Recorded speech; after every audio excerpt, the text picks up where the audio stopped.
What? Do you want to repeat that? Or? I said it's only as dense as it needs to be. That's right. I'm not sure of that, by the way, but it's as dense as it is. Okay.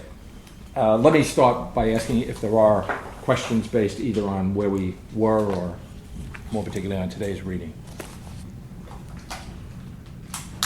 We answered a lot of questions on the way here, didn't we? Right.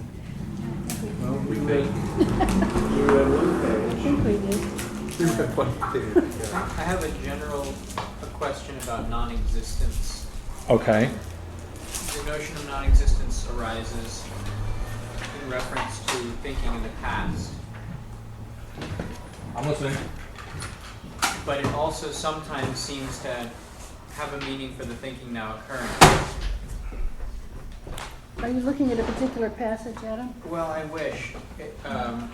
That's why I said it's a general kind of question, because it seems to me to be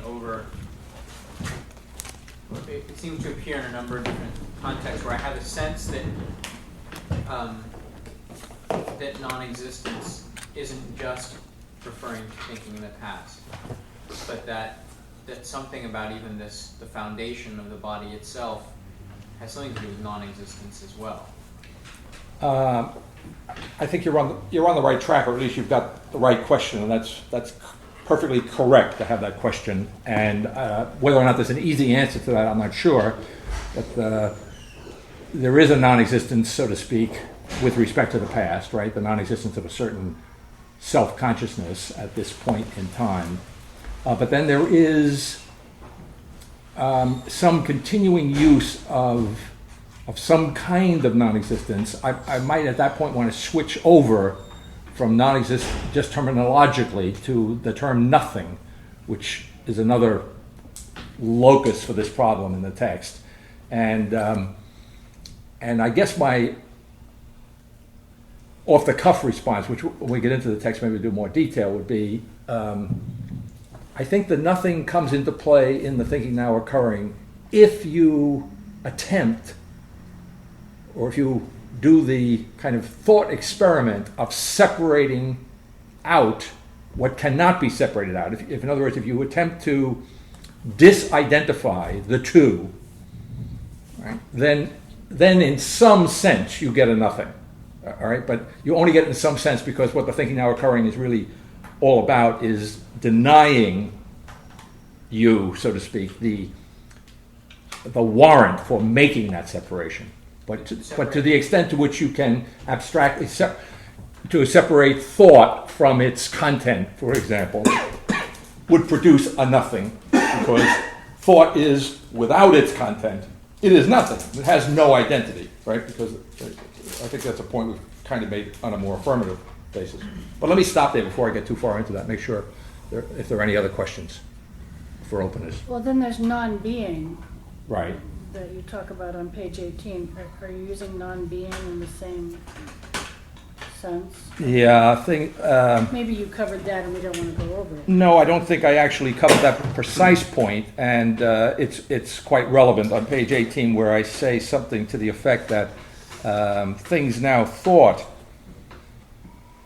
are nothing. For example, we did cover this section, but we didn't cover this particular issue. Mm-hmm. This is a good location. So above that little schema there, if you'll pardon the expression, maybe 10 lines up, a second absolute is not to be thought other than itself, i.e. precisely, it is thought for the first time history. Therefore, there is now no possibility whatsoever of things made absolutely self-conscious perceptions through united efforts, which is a comment on the Marxian approach. Qua existent, things themselves are now thought for the first time in history nothing. There is no tension between the categorical absolute and nothing. So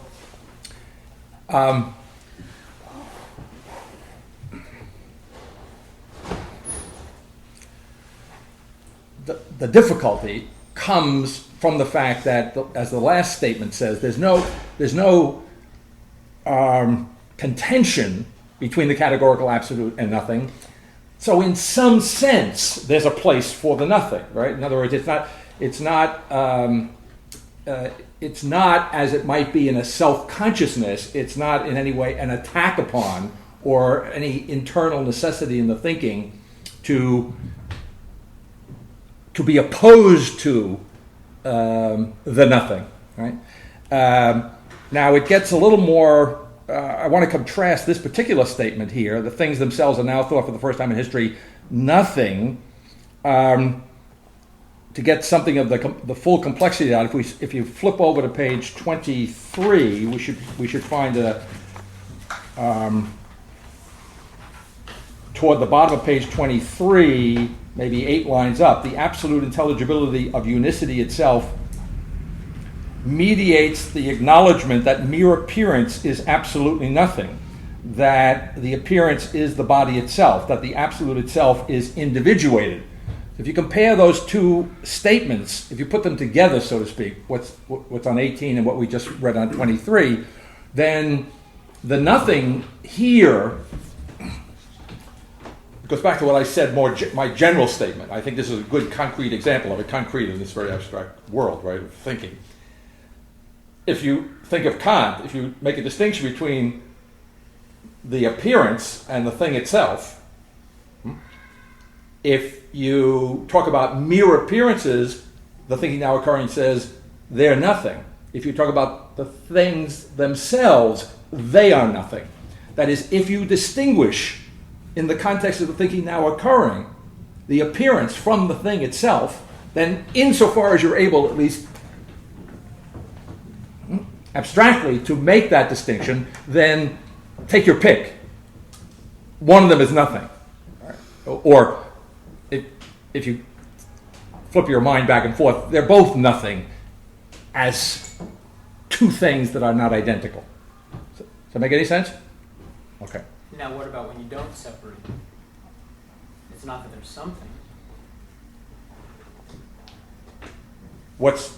If you don't separate, as in the thinking now occurring, if the appearance is the thing itself? The appearance is the thing itself, and it's not nothing. For the first time. Right. And it's not nothing. That's right. But it's also not something exactly.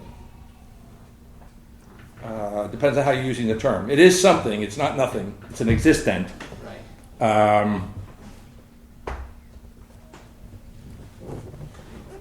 It's a different kind of something if its essence is change itself. Correct. Yeah, it's a different kind of something than something would be in self-consciousness. Yeah, in self-consciousness. That's right. It's a different kind of something, but it is something. Right. It is an existent, right? Which is the existent, which is essence absolutely. If, as we were saying last time, essence absolutely exists, you could run that film backwards, right? The existent is absolutely essence. Right? Along the lines that there is no continuing distinction in the thinking now occurring between the thing in itself and appearance, or between, I'll put it another way, nor is there any continuing necessity for essence to exist. Essence absolutely exists. So what's missing in the thinking now occurring, so to speak, is the motion. I use Hegel here as the epitome of modern thought, right? Hegel arrives at an essence that exists through the motion, the syllogistic motion of the absolute logos, or of absolute reason, right? So in the thinking now occurring, it is as if each of the moments of that motion is, in the language of Novitas Mundi, and probably especially the third appendix, but maybe not exclusively so, it's as if, in the thinking now occurring, put in Hegelian terms, it is as if each moment of the Hegelian syllogism is itself absolutely annulled qua individual moment, which when I put it that way enables me simultaneously to relate it, the thinking now occurring, not only to the absolute, it's kind of like an absolute individuation of each of the moments of the Hegelian absolute individual, which does not happen in Hegel, right? If that's what's happening, one way of understanding in Hegelian terms in the thinking now occurring, that is equally useful in relating, by way of comparison and contrast, to Peirce's three categories, which while they're more independent and more and not only more, but they're just, compared to Hegel, they are irreducibly distinct from one another. They are nevertheless not absolute, all three of them, although two of them are absolutes in Peirce's thinking, the first and the second, the third being that category which in its very nature is, as he says, relative, right? So that thirdness in Peirce becomes absolute. It comes onto a par with the beginning and the end, and in a certain sense, it anticipates, broadly speaking, the absolute third is one way in which you can locate ahead of time the notion of the unum in the logical in the sequence of the logical digits, the 0, the unum, and the 1. When we get to that logical chapter, as I like to refer to it, there is an actual demonstration in that chapter that the order is not arbitrary. That is, the unum is related to the 0 and the 1 in a way which places it unmovably as the middle digit, if I can put it that way, just speak in terms of digits, right? So if you have a middle which is absolutely the ground, as it were, right, to use again a Hegelian way of speaking, is absolutely the foundation. I like that a little better, of the order, the foundation of the order, first, second. Do you say? Not in other words, coming not so much after it, depending upon it, and therefore relativized as it is in Peirce, right? Then an absolute middle, okay, is not only, as it were, the equal of the absolute at the beginning and the absolute end, but it, as we've said in a different context, in a way it incorporates the beginning and the end into itself, here and now. So then we put that in terms of temporality, the other issues like the past and the future as something outside of this absolute now, because the absolute middle, the absolute now, in certain contexts, the unum. Do you see what I'm getting at? So the same could be true in terms of existence, non-existence. That the question, originally was. Okay, yeah, because because in that sense, yeah, that's helpful. That's actually very helpful. See, because so then in the absolute now of existence, the distinction between existence and non-existence, which in some senses is still there, even the first digit in the logic, the 0, is called not nothing. So to go back to your language, it's something. Now, it isn't something, obviously, it would seem, not something in the sense of self-consciousness, but it is something. So even to speak of the 0 as not nothing is not okay. It's not simply a limitation of language at this point, because there is a continuing reference to the nothing as nothing but existence, which one of the ways I was putting it last time, and I think sometimes I speak that way in the text. The problem arising only if you feel the need to try and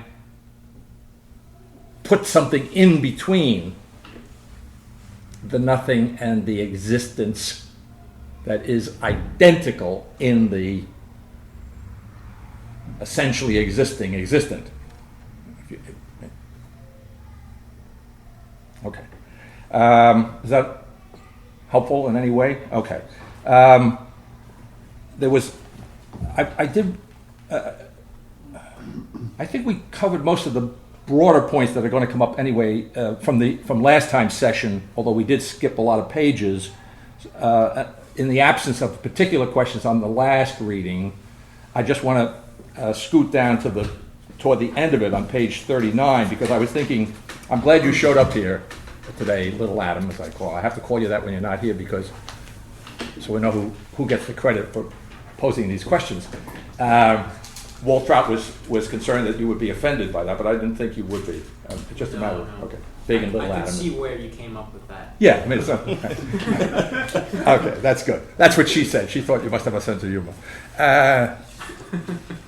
But I thought of you, especially when I came across this term, what's being contrasted here in general, Marx versus the thing now occurring or whatever, is what's being said is that in Marx, on many different levels, in many different ways, and you can see it pretty clearly in his own language, his solution is the association of the producers. And now we get to Ullmann, right?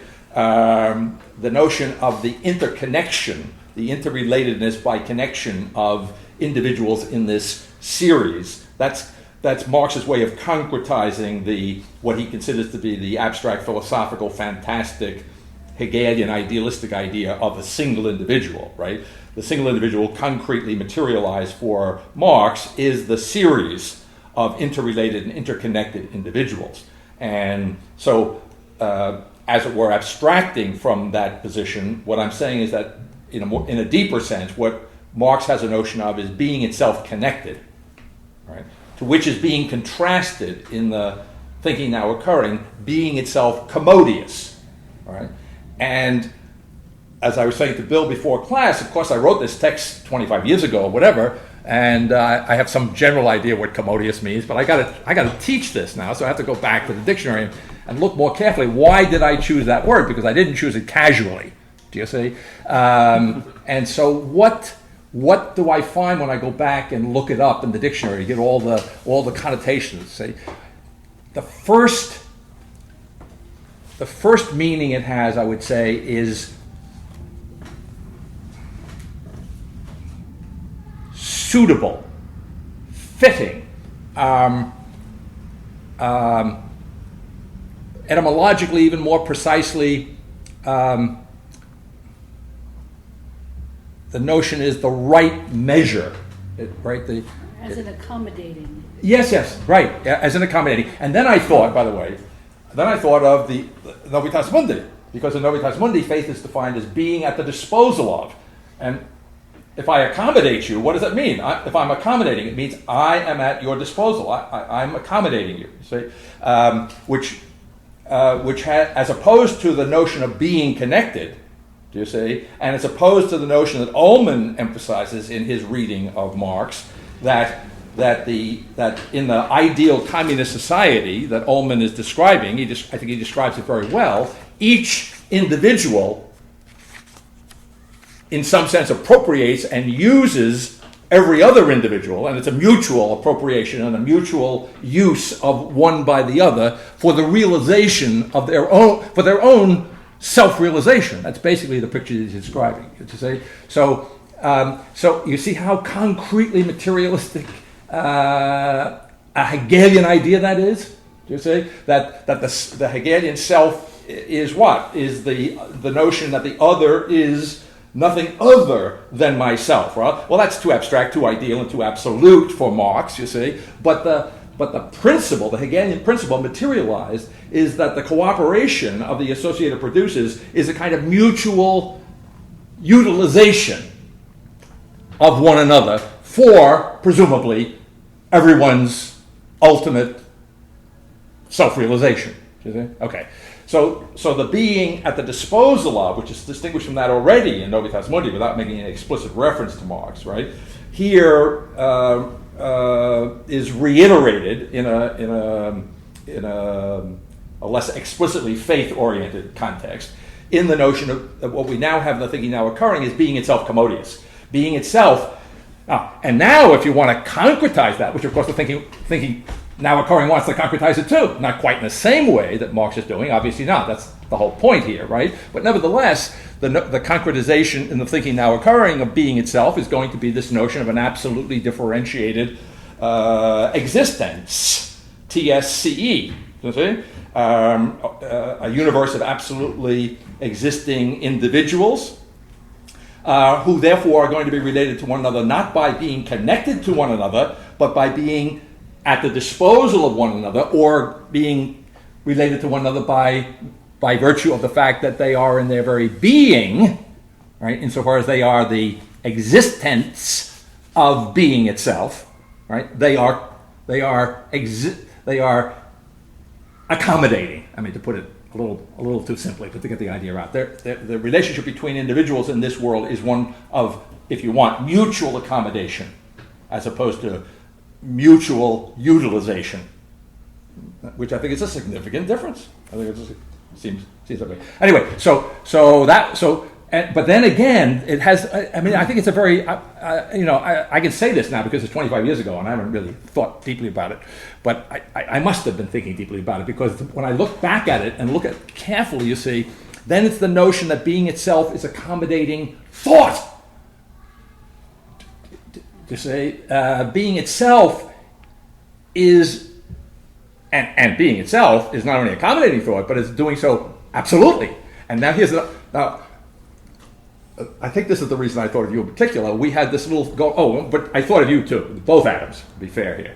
But I think you raised the issue first about when we were talking in the first session, in the preface to this book, it talks how the author, the writer, apologizes to the reader for the radical inconvenience of having to read this thing. Right? But you jumped in and said, well, not for me. I mean, when I look at it, it's radically convenient, right? So I got to change that to essentially convenient. Well, one of the meanings of commodus in Latin is convenient, right? So, yeah, it's a great irony, right? In other words, the text is inconvenient if you're coming at the text from the point of view of self-consciousness, which I think most of us, maybe if you're young enough, you providentially have escaped the full burden of self-consciousness. That might be a big help here, right? But I think in general we could say that the reader in general, right, whatever the mean age is, right, 48-year-old person or whatever, comes at the text with a consciousness which is going to find the text radically or essentially inconvenient. But yes, the irony would be what? That if you are able or forced, I think. Sometimes I think with this text it's like a comb, you ever have knots in your hair? You got to comb it out. It hurts, right? So I think reading the text is a kind of combing out of the knots. Is that a pun? Of self-consciousness, you see. So if you can have your self-consciousness combed out of you for a moment, right? Or if you come to it without a particular self-consciousness, then you don't perceive the inconvenience, perhaps, you see. And quite the contrary, then you should be able to see in substance that what you're dealing with is being itself convenient to you, right? To thought, to consciousness, right? And that is a deep, deep idea of the thinking now occurring. So when you go back to the question of the nothing again, you see, or the non-existence, or no matter how you slice it terminologically, that notion, it's the perfect convenience that if thought separated from its content is nothing, boy, it's really convenient for thought to have absolutely being itself, as it were, as its content. Do you see? So and so when I talk about the giftedness of existence, right? The giftedness is once you get past the assaulting motion, right? Once you surrender, as it were, to the assault, right? Once you are conformed in some way to being itself, then that is the most profound and intimate convenience conceivable. Right? And so what's being said in the thinking now occurring, it is that is what is now occurring in thought. Right? Okay, so... I just keep thinking of the way you use the word receptivity in that verse. Yes, that's right. And the receptivity, the key point about receptivity, as opposed to any kind of simple passivity, is that the receptivity is productive, right? And so it's that openness, right, which, thanks to the fact that being itself is commodious, right? So if I make the opening, being itself fits it, and this is why the commodious part technically fits it perfectly. You know, there's no gap. It's a perfect fit. It's perfectly suitable commodus. Do you see? It's perfectly convenient. I mean, things are convenient, but when are they ever perfectly convenient? Right? There's always a fly in the ointment. Okay. So in the thinking now occurring incredibly, it would seem that there's no fly in the ointment. Okay. Well, that's as someone might say, that is at least the claim. I mean, that's what's to be understood here. All right. Let's see. Now, I did, since I've jumped ahead back to that page again. That follows upon something I want to reiterate. It's connected with it in. Well, let me first do this since we're here on page 39. Where that term appears, not the only place it appears, of course, but that's the place where I noted it. On page 39, about 5 lines down, toward the end of that line, this consciousness cleaves to existence absolutely. It's another way of trying to get at this same thing. I think today, if I rewrote, I would want to rewrite the sentence a little bit. I don't like the cleaving idea. It's a little, it's a little too aggressive. It's a little too non-receptive. But you could read it. It's all right. I mean, it's not. It's at least ambiguous. Okay. In other words, but it's that idea, right? That it cleaves to existence absolutely. So if you do that, it's okay. In other words, it gets the same idea. There's no daylight. You got it? There's no daylight between consciousness and existence itself. Okay? Transcending the absolutely conditioned objectivity of historical materialism, transcending the latter's being absolutely founded in antithesis to the limited foundation, and there through Marx, I'm referring to his notion of capitalism, it's being the infinite foundation in essentially, that is, communism or Marxism being the infinite foundation in essentially. Now the essential foundation is an essentially practical thought, transcending on the one hand the limited foundation of the formal conception of history, practice the matter of thought, and there I should shed a little light on that. If it isn't clear or if you don't intuit it, you can think of Kant there. All right. So Kant is in effect credited with setting forth a limited foundation of the formal conception of history, or having a notion of practice as the matter of thought, and on the other hand, the unlimited foundation of the material conception of history, practice the form of thought, and that there I have in mind Hegel. I think if you go back to the chapter headings of at least the first or second set of chapter headings dealing with Kant and Hegel in Novitas Mundi, I think I there speak of what? The infinite practical. And so to distinguish the finite practical from the infinite practical, in Novitas Mundi terms, Kant and Hegel. Here again, another way of slicing through that distinction, that in Kant we have a notion of practice as the matter of thought. We have in Hegel the notion of practice, or maybe I'm understanding here by, I think practice is clear enough in English, but I also have in mind the Greek idea of praxis, right, of action, to the extent to which, certainly in the Greek mind, it is always to be distinguished from thought, right? The whole tendency of the history of Western thought, I would say, probably rooted in the Incarnation, certainly from the Incarnation on, is to deny implicitly, if not explicitly, the Greek classical distinction between praxis and theoria, right? Between practical activity and scientific contemplation.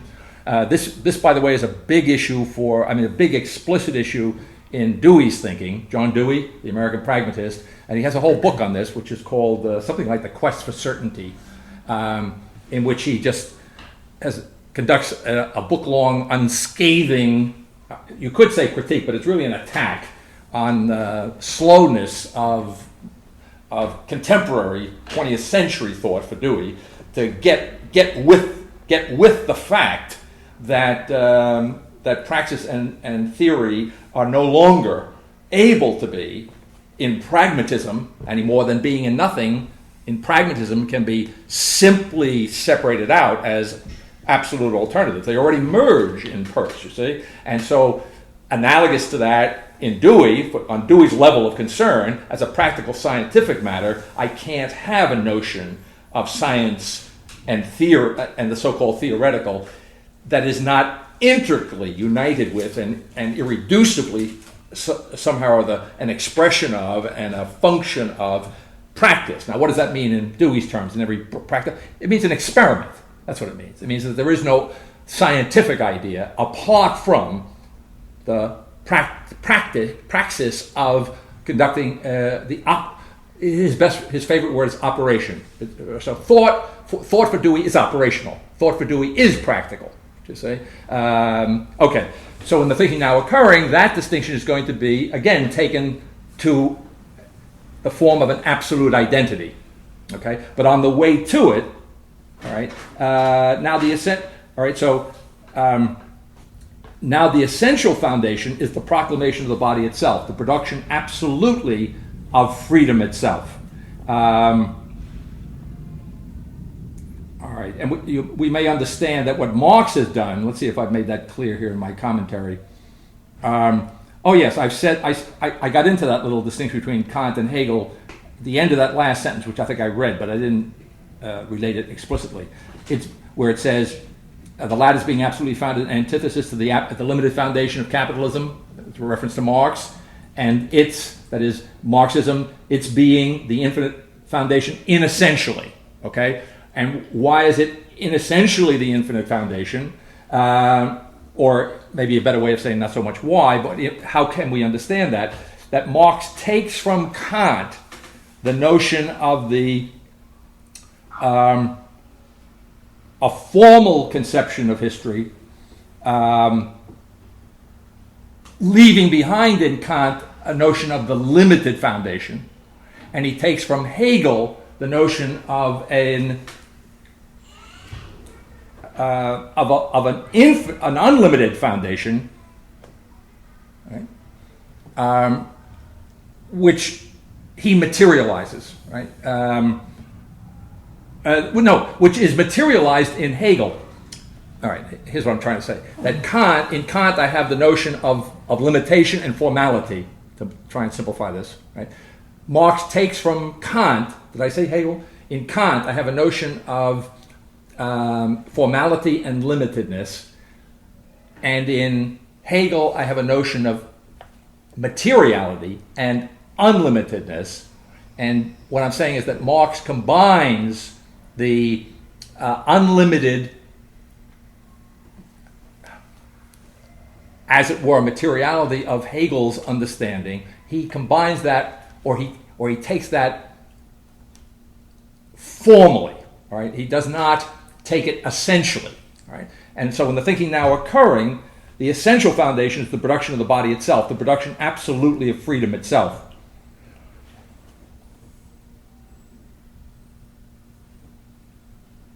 All right, and now the truth of the absolute itself speak. In fact, it will be accomplished according to the word.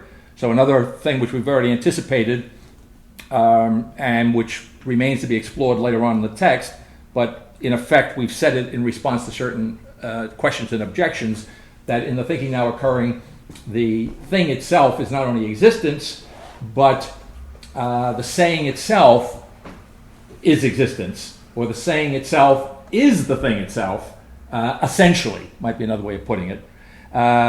Only say the word, being itself, in fact, is made whole. The body itself, in fact, now exists. The saying itself is the absolute existence of the absolute identity of the two. Now, this saying itself is being distinguished, or has already been distinguished from what you might call a mere saying, right? A saying, as saying would be understood in self-consciousness, where mere saying is intrinsically distinguished from that to which it refers, right? Where reference is to reference to something other than the reference, than the refer, right? So, or in Peircean language, where the idea is at still, at best, symbolic, right? Not in any trivial sense, but nevertheless in the sense in which the symbol relates the reality to an interpreter, all right, or an interpretant, as he might like to put it, where the symbol is as a relative third. Okay, so if the schema has not simply been thrown away but has been transformed, then thought is no longer thought is that third, but no longer, as it is in Peirce, a relative third. It is the absolute third. You see, and so thought itself, you could say, is identically the saying itself. In fact, you could set it up. Thought itself is saying itself is existence itself for the first time. Would be a way of parsing that out. All right, practice itself, differentiated from the material, formal, social practice of the past, is now the body itself. All right, dropping down a line or two. Now, qua practice, there is no practice that is not thought in essence. All right, so that. Okay, so. Since I use Dewey on this particular aspect of pragmatism, all right,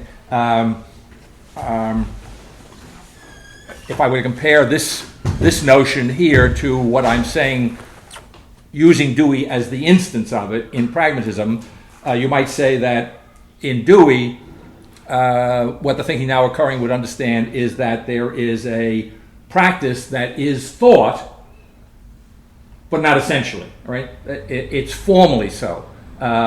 Which also relates to the continuing importance in pragmatism and in Peirce, who is very explicit on this particular point, but it's there in the whole notion of the scientific idea in Dewey, and in our general notion of a scientific idea, and this is what Dewey, it's a hypothesis, right? So the continuing relevance at the foundation now, this is the key point, of the hypothetical is a function of the fact that the identity of thought and practice in pragmatism is a formal identity, right? Not an essential identity. No existence that is not specifically the body itself. Practice absolutely conceived is nothing but the body itself.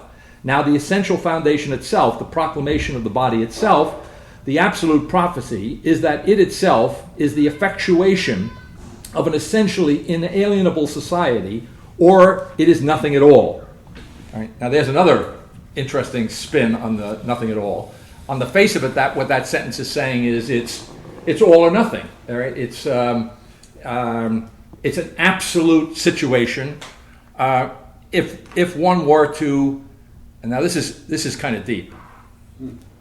If one were to, As compared to the previous? well, the previous is just difficult. This is deep. This is not difficult. This is deep. If one were to, as it were, deny, I would say better here, if one were to attempt, if one were to merely say it's not so, okay, then what you're left with,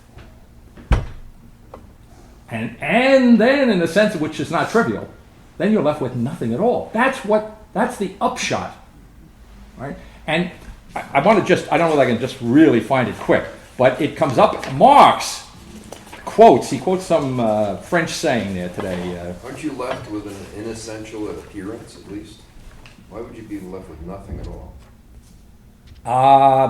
That's an excellent question. Because in the meantime, we have gone through, as it were, the process of the history of thought. In other words, we have.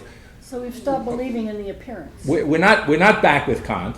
We've gone through Hegel, and more relevant. That's what I'm trying to get to. We've gone through Marx. This is a real jump page-wise, but not conceptually.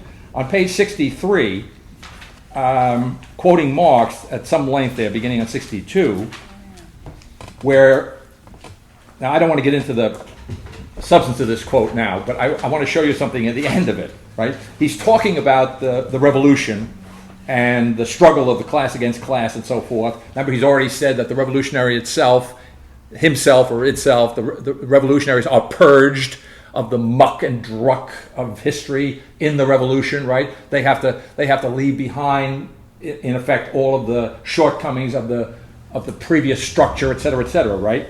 And so he says, a couple of paragraphs up from the French quote, do not say that social movement excludes political movement. There is never a political movement which is not at the same time social.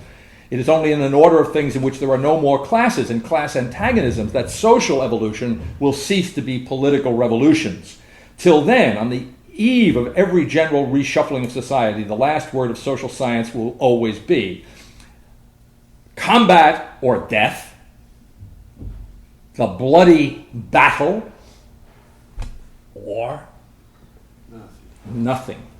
nothingness. Okay? So the reason, to go back to Jim's question, the reason why we wouldn't be going back to appearance is because if you don't, I guess you could arbitrarily keep pushing it back, right? But in the context of the thinking now occurring, Marx is being given his full due, conceptually. Okay? In other words, Marx has advanced. He has actually advanced the ball. Do you see that? And he is fully aware. He has not only existentialized. Let me just back up to something I ended with quickly last time because I was pushing the clock, and I just want to review it, not only for the sake of anybody who wasn't in the room, but also I don't know that I did full justice to it. Somewhere on 33, 34, I'm also doing a Kant-Hegel thing, and it occurred to me in trying to explicate the text at that point, to try and to go back to the notion of Kant's categorical imperative. Now, the categorical imperative, so act that the maxim or the principle of your action is a rule, a maxim that you could, in principle, legislate universally. In other words, whatever the principle is upon which you act, that principle must be universally applicable to all rational beings. Otherwise, you can't act on that principle. Otherwise, you're immoral. Right? That's Kant. Right? And as I said, and we're probably aware, right, that for Hegel, that's fine. I mean, he's into universal reason. There's no question about it. See, that's not his quarrel with Kant. Hegel's quarrel with Kant is not the truth of that abstraction, but that it is an abstraction, right? Where is this abstract universal society? Let's concretize that, is where Hegel's at, right? The actual concrete expression of the universal rational community, which would be the measure, in effect, speaking of commodus, right? That would be the measure of the suitability of my action is not some abstraction. It is the human community, the concrete individuation of which, at the highest level for Hegel, is the state. Right, the nation state is what he would implicitly understand by that. You see, so where do I find the concrete measure of my moral activity for Hegel? Right. Where is that concrete embodiment of universal reason, you see, of God, of the absolute individual? The concrete, in my experience, is the nation state. Right? That's Hegel. And then we said, if we bring that, right, so that's good. Compared to Kant, that's pretty concrete. It's France. It's America. Right? But as we can see reading the excerpts from Marx, the state is not where it's at, because that is really, it's in many different ways, it's an abstraction still, and worse than that, it's an abstraction which the capitalist uses, right, to oppress the massive workers, the propertyless, the nothings, and so forth, right? So the state has a very tenuous place in Marx, and where is the real locus? Now remember, here's the point, and again, I was going back to something you said 2 sessions ago, I think, yes, which I addressed in your absence when you were quizzing me about. I had introduced what appeared to be a kind of moral concern into the text, which you didn't see in the text, and you thought we were doing ontology. And what I said in your absence, but I'll say it again now, is that well, it bothered me all week, right? Because, well, yeah, maybe, I mean, I don't know what moral was going to mean now. See, it's a problem. It's at least a problem because it ain't moral in the Kantian sense, right? The responsibility, in other words, the absolute responsibility of the existing person in the context of the thinking now occurring, in traditional terms, in historical terms, sounds like a moral responsibility. And I don't have any particular problem with that, except to say, well, wait a minute, whatever moral means here now, it's going to mean something at this stage of the game. It's going to have a different connotation, so to speak, a different nuance, just as the moral in Kant takes on a somewhat different concrete meaning when it turns into the acting in accord with the nation state, and just as, and I'll bring it back again, just as now in Marx, not the nation state, the real concrete embodiment, you see, of what is right, is the union of associated producers. It's the I don't want to say it's not the proletariat insofar as that's a class that has to be, right? But ultimately it's going to be the human community in this Ullmann-like interconnected self-utilization, you say. That's going to be the locus of the union, if I put it in terms that would make Marx a little bit nervous, of the ontological and the moral. So right, would be there, right? The real being, concretely, is the series of interconnected individuals, right? And in the thinking now occurring, I'm not sure whether series is the right word here, but if there is a series, or if there's a community of some sort, it's going to be of not interconnected individuals, but individuals who embody being itself commodious, right? Individuals whose relationship to one another is based on the principle of being itself at the disposal of another, concretized in their existence. Yes, in that way, you could say, now ontology and morality are, identical, indistinguishable. Now, is that an easy thing? I mean, by which I mean, is that something that doesn't bear further examination? Not at all. It bears further examination. It's something worth thinking about. It's not, as such, directly addressed, I don't think, in this text. I mean, in other words, some of the implications of that probably are there in the text, more or less, But the Ullmann passage actually makes a picture of it that approaches plausibility of the way in which this mutual appropriation is the actual transformation of the human condition. Okay, and so I got a couple of different balls in the air here. Yeah. So yes, and therefore, to the extent to which that's correct, it's Ullmann's commentary is a kind of witness. Yeah. To the extent to which he makes it, how did you say, plausible? He makes it plausible. It's a kind of a witness to the fact that we can't simply go back, right? So when Marx says it's bloody combat or nothing, all right, historically, how can I put it? No, I've already said it. This got me into this. I'm saying historically, that's either true. How can I put it? I know what I want to say, really. I want to say so many different things, right? But I think what I want to say is that the alternative between bloody combat and nothing this is good. This is radical. The alternative between bloody combat and nothing in that text for Marx is no real alternative in the context of the thinking now occurring. But now, if I'm going to be consistent to read it that way, right? If I'm going to consistently read it that way by way of a critique, you see? In other words, then to be consistent, I'm going to have to apply the same measure, right? But be careful, judge not lest you be judged, right? By what measure you measure out, you will be measured, okay? So if I measure out to Marx the judgment that if you give me the choice between bloody combat and nothing, somehow it's no real choice. You're really telling me in effect, right? They're identical. I want to identify them, whether you like it or not. Right? Well, then I have to apply the same measure to the thinking now occurring. And I've just finished saying what started me on this is that if the thinking now occurring isn't If you took the liberty of merely saying that it was not, I'm saying what? Nothing. It's all, or nothing. And then now I'll apply the same judgment myself. The thinking now occurring, go back to your opening question. Some kind of,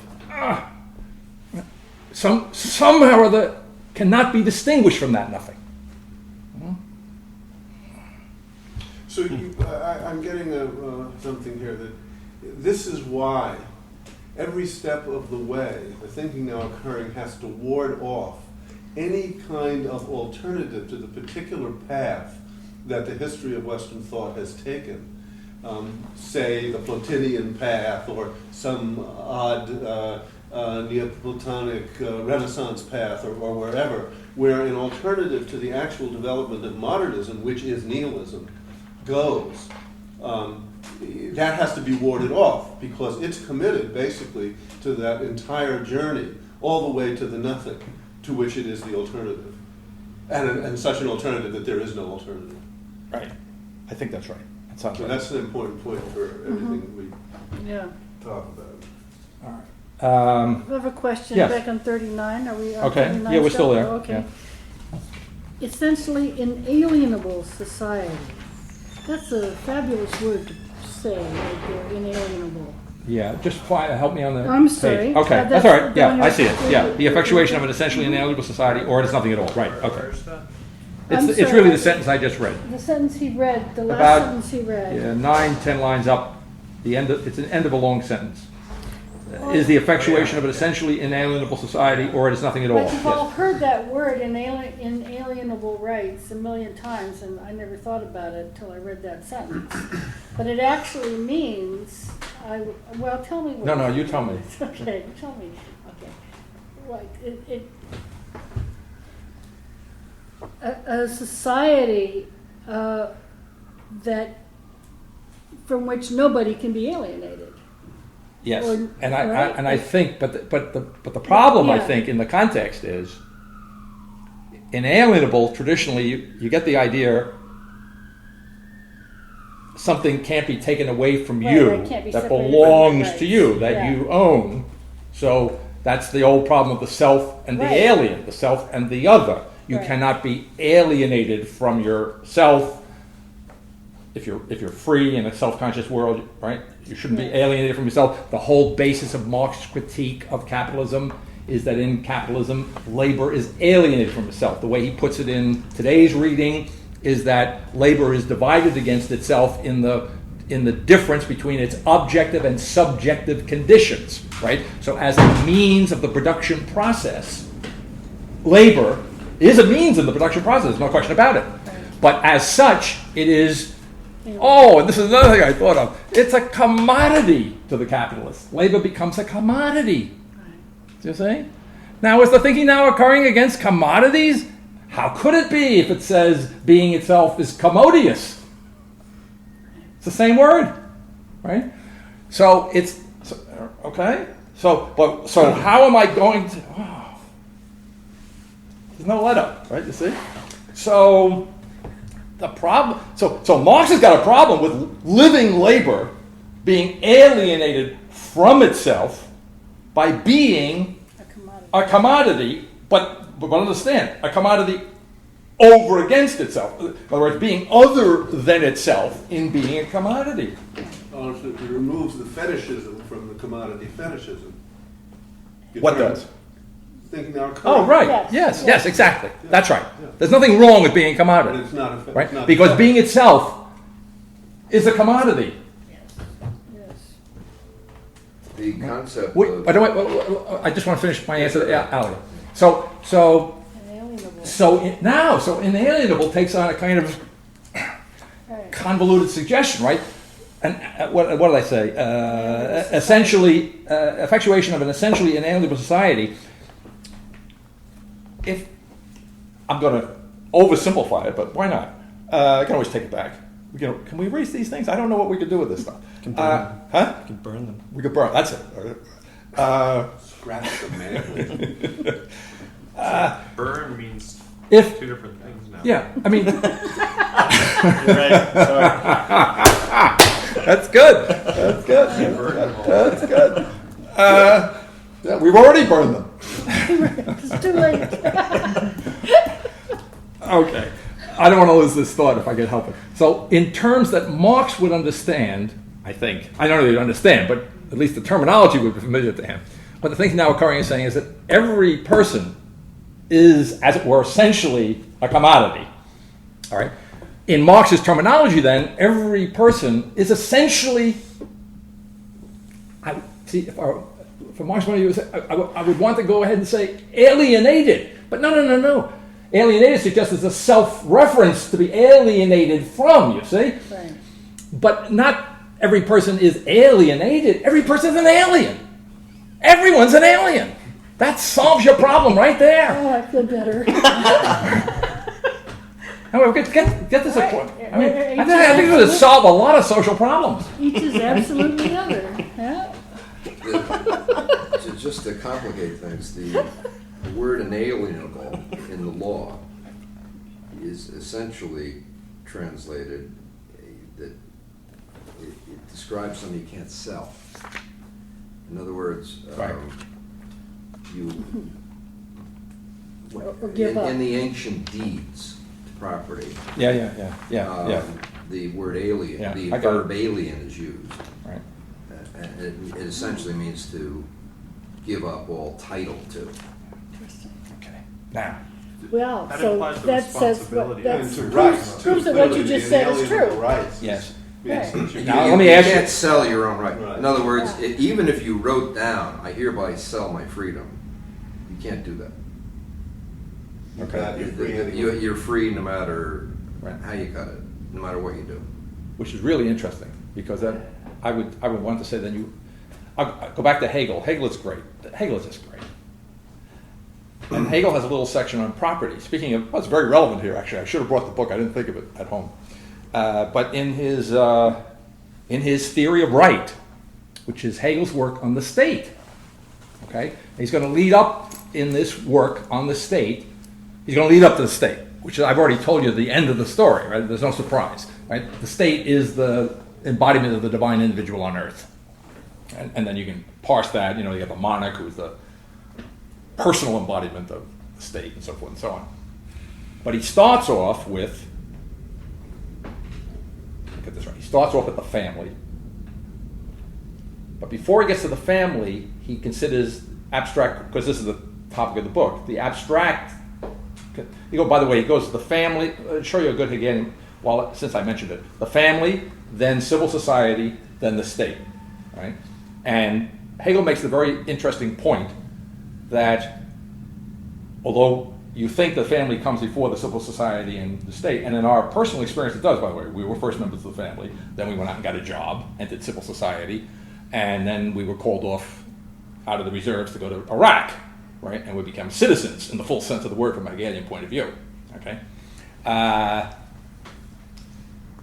Before that, he considers abstract right as a preliminary to getting into the concrete structure of the state, which is grounded in the family. He and the Pope are in accord with this, right?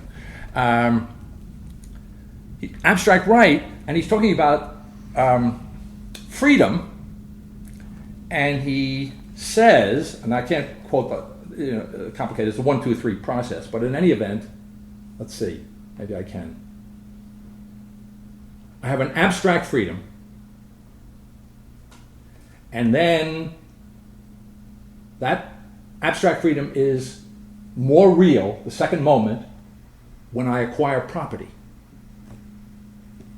Okay. And the third moment in Hegel, in the concretization of my freedom, right? I have freedom, but if I have no property, what? I'm free. I was born free. Yeah, but if I don't have a bus ticket, what good is it going to do me? What does it mean? Freedom doesn't mean anything. It's an abstraction. You see? So to be really free, I got to have some money. Got to have some property, right? Possessions. Okay. But is that the highest expression of my freedom? Owning property? The highest expression of my freedom is alienating the property, because the dialectic is that I can't. This one made me think of it. I can't alienate anything that I don't own. So to prove that I own something, logically now, not legally.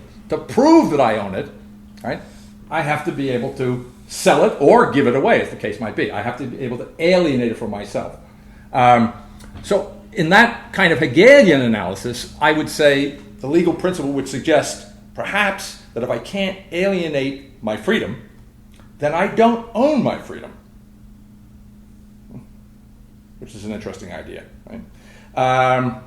And in the thinking now occurring, which triggered this, I can't, if I'm absolutely another, I cannot be, well, it's not only that I can't alienate my own freedom, right, but I cannot be alienated from my freedom by what? By anyone else, I guess, right? So it's a kind of absolute instantiation of freedom in an absolutely particularized world. I know. So then the relevance of that reading of it would be to go back to the critique of what I'm in effect calling Marx's instrumentalism, his notion of a kind of mutual utilization of one another, all right? Which, by the way, is very Kantian. Kant, says that reason does not permit us ever to use another as a mere means. But notice, see, there's the, you might say, reasonable compromise, right? Right? And so Marx, notice Marx applies that level of Kant to his concretization of Hegel. In that sense, as I've said in a slightly more abstract way, he's really kind of marrying Kant and Hegel, taking something from each of them and concretizing it fully in an economic material sense. So notice his ideal society, as reprised by Ullmann, is one in which what? It's not, when I say instrumentalizing, it's not an absolute instrumentalizing. In other words, it's not individuals enslaving one another, right? But it's using one another to achieve one another's collective good, right? So it's that marriage, so to speak, of utilization or instrumentality and collectivization. So the Yes. whole point, Right. the emphasis, as you're doing it, it's sounding to me slightly different weight than it is in Ullmann, which has to do with the possibility of the identification of the self with the collective, so that another person's suffering or another person's good is experienced as my suffering or good. right. And that's what makes it what I was calling plausible. And it seems to me that the only distinction between that and the thinking now occurring is a slight difference in the means. That rather than it being that each individual appropriates the whole, each individual is the disposal of the whole, or of the others, not of the whole. Well, right, because in some sense, in the thinking now occurring, each person is essentially the whole.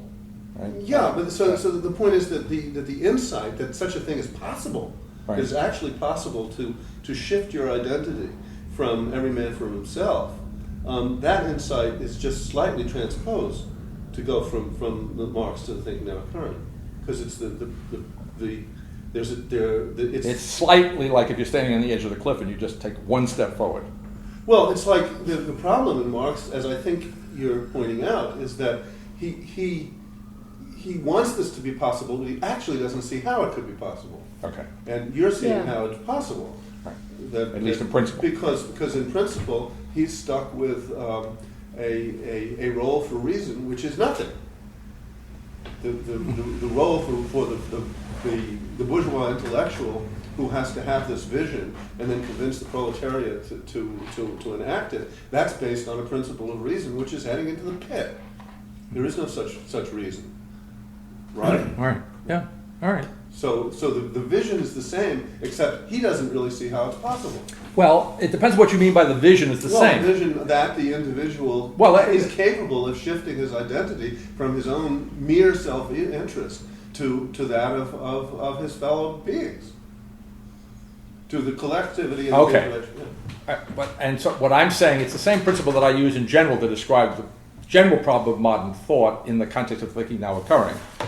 I say, and this would be a concrete application of it in the context, in the case of Marx, that modern thought has as it were, a project. It has a goal. It has an ambition to clarify thought. It has an ambition on another level, going back to Descartes, to create a useful science for the benefit of mankind and so forth. So you could say that modern thought is, in some sense, headed in the right direction, Yes. right? By virtue of its fundamental intention, Yes. right?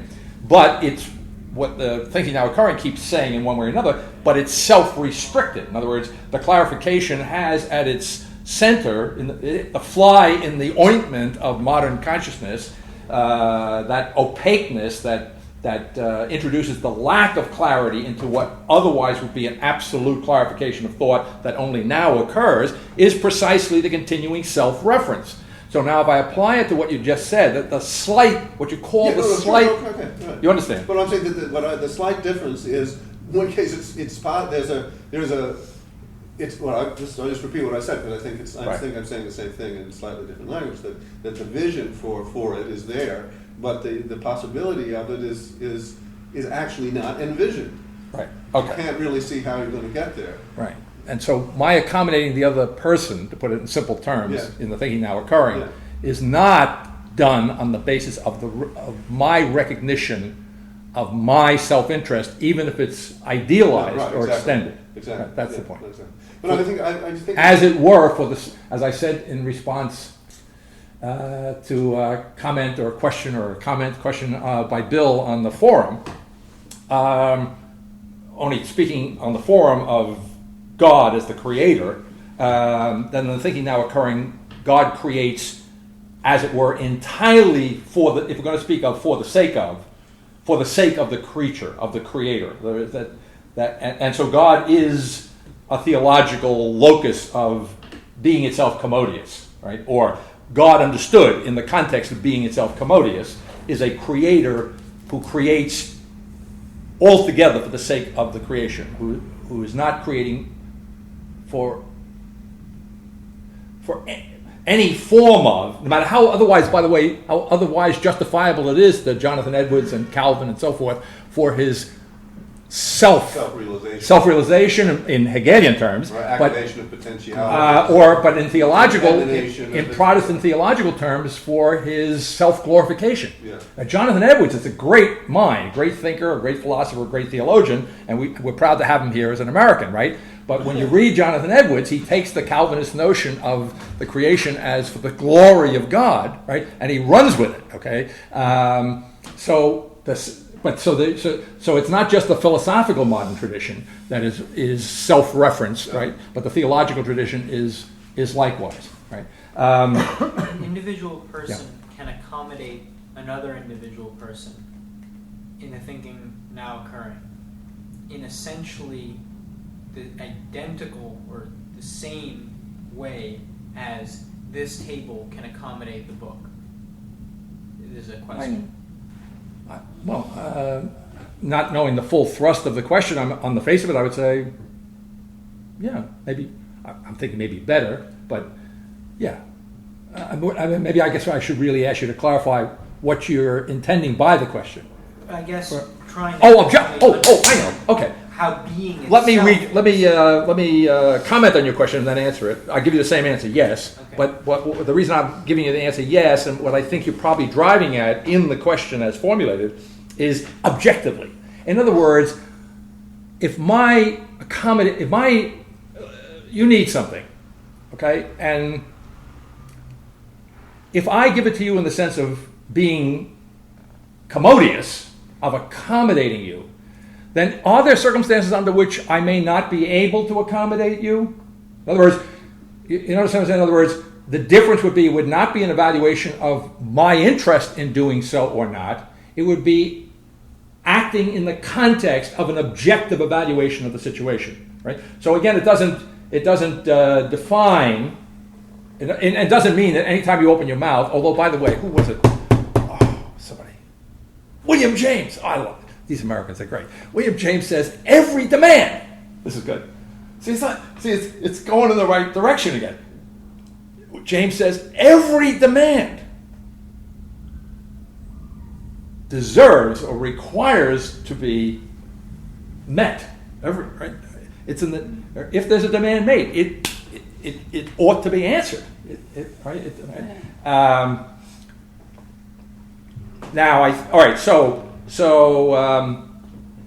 to the extent to which this is a population of beings essentially commodious, then their essential relationship to one another is one of accommodation.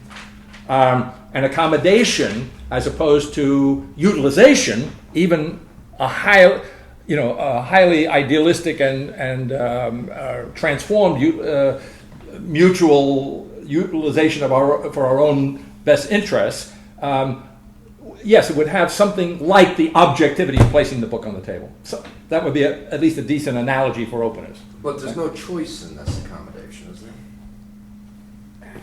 Just Well, You can't choose to, in the thinking now occurring, you can't choose. well, I would say you need not. Pardon me? You need not. That's one of the beauties of it. You need not choose. You need only, if you need to do So anything, if you refuse, act. then you're going to accommodate anyhow?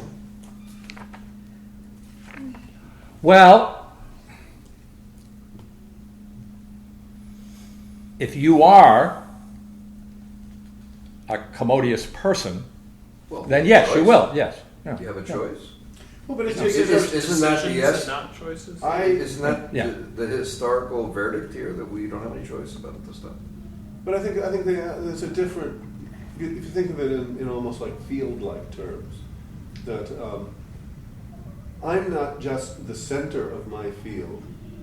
I am the field. So here I am in your my field. You make a demand. I'm not going to make it. It's not like I'm choosing. You're over there. Should I give you what you asked for? You're already me. You're already that aspect of me that's right there. So my demand and your demand and my response isn't something that I have to make a choice about. It's just part of my own activity, and that would be mutual.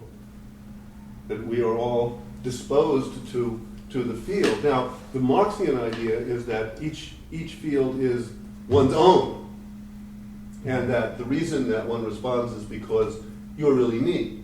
But in the inversion of it is, I'm already us. The field is not particularly characterized as my own field. It's characterized by the collectivity of which I am this particular objective pole or node. And so it isn't like, it's still like there's no particular choice that's being made, because the interest is not a self-interest, but it is the activity of the whole collective. Well, I think Adam was saying decision. We did make a distinction at one point, The first class. yeah, between choice and decision. And probably one way of slicing it would be, which I think is probably in accord with what Chuck is saying, a decision, I think it has about it, the notion of decision has about it the notion of a kind of immediacy, whereas I think choice suggests a comparison and a I think it's the other way deliberative around. process. I think it's the other way around. Isn't it? Decides the etymological root is related to like homicide, or to decide is to kill off possibilities, right? Well, yeah, but but you make the decision after considering Things from I the don't know, past, I would yeah. think. whatever. Right, but yeah, but when Choice- you make a decision, there's no alternative. Where there were alternatives, they're You come down to one. right. Right. Right. So, so that the essence of decision, it would seem to me, is action. I mean, the real moral, I think even most moralists would agree, right? I mean, the moral issue is your decision. If I decide to kill you, well, we'll go back to Jesus. I mean, Jefferson went like this, right? There was a man who looks after a woman with lust in his heart, has already committed adultery, right? So he has made that decision, whether or not he's able to implement it, right? So there's something of the immediacy of decision. I don't want to get hung up so much on the semantics, but in the context of the way we use the word choice, yes, you're right. In the thinking now occurring, having a choice is a misleading notion, right? In general, that's right. But this is not to say that we don't make decisions. I guess what is being said in a way analogous to Kierkegaard's sense is that my being is. I am a decision. My being is a decision, and and the population of mutually accommodating persons is a world of embodied decision, which decision is not self-referential, right? Which in a way, and so I think you're saying is not owned, right? Any more than the freedom which cannot be alienated is owned.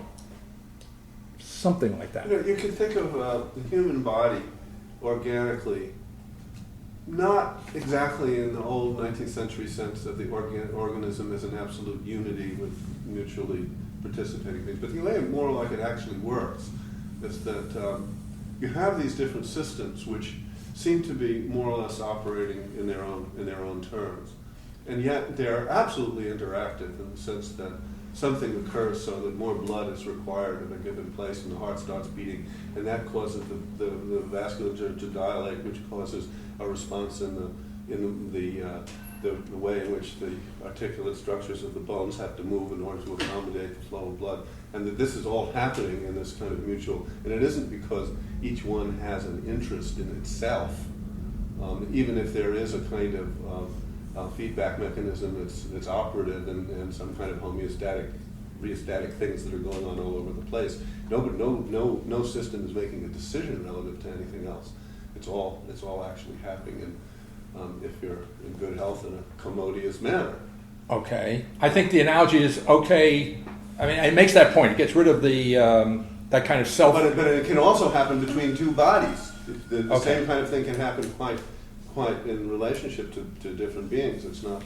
The word that came into my mind, or the notion came into my mind when you were speaking, was something like the kind of autonomous working of many of the biological systems, right? Maybe not all of them. They're more autonomous than it would seem, and yet they manage to work in this interactive and commodious manner. Right.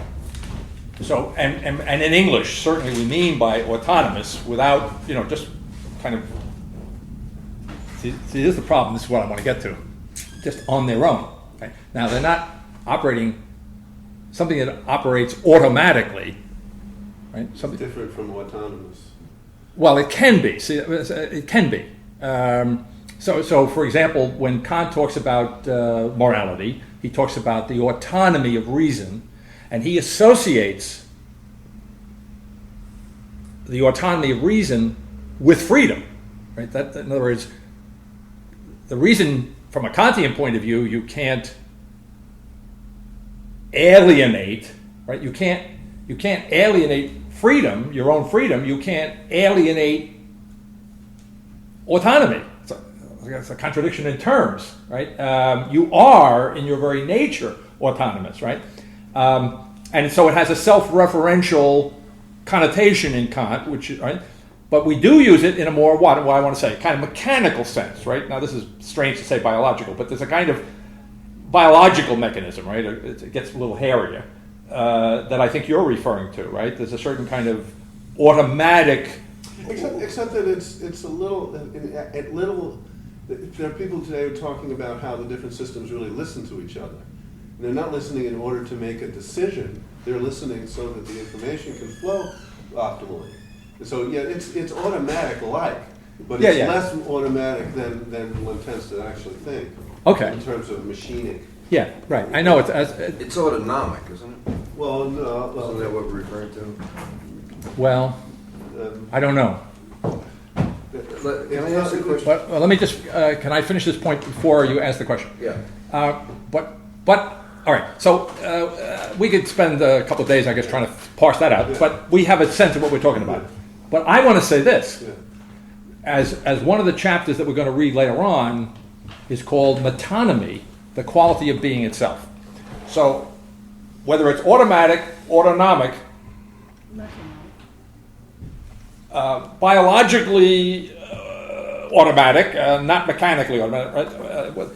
What I want to say is that the auto part of that is still not quite adequate. All right. So in other words, to get this radical, if you'll pardon the expression, I'm pardoning myself, I think. If you get the essential discontinuity between existence, then their mutual accommodation is auto nothing. I don't mean that, but I mean, who knows? It's auto nothing. It's meta something. It's a withness, and it's so the meta, the withness. Also, meta in Greek has the notion of change. All right, so it's a dynamic, if you want, and so dynamic, as it were, responsiveness of one to the other. Right, the accommodation. So in that sense, the book on the table analogy only goes so far, right? Because at least so it appears to us, the book lies quietly on the table, and the table is just sort of there to it. But the living analogy, or the active analogy to that, would be more like what I refer to later on as metonymy, a metonymous quality of being itself, which is both a being at the disposal of. It's a kind of a essential withness of persons, and at the same time, it suggests, using the Greek meta, it suggests a certain dynamism, a certain change, a certain lack of stasis.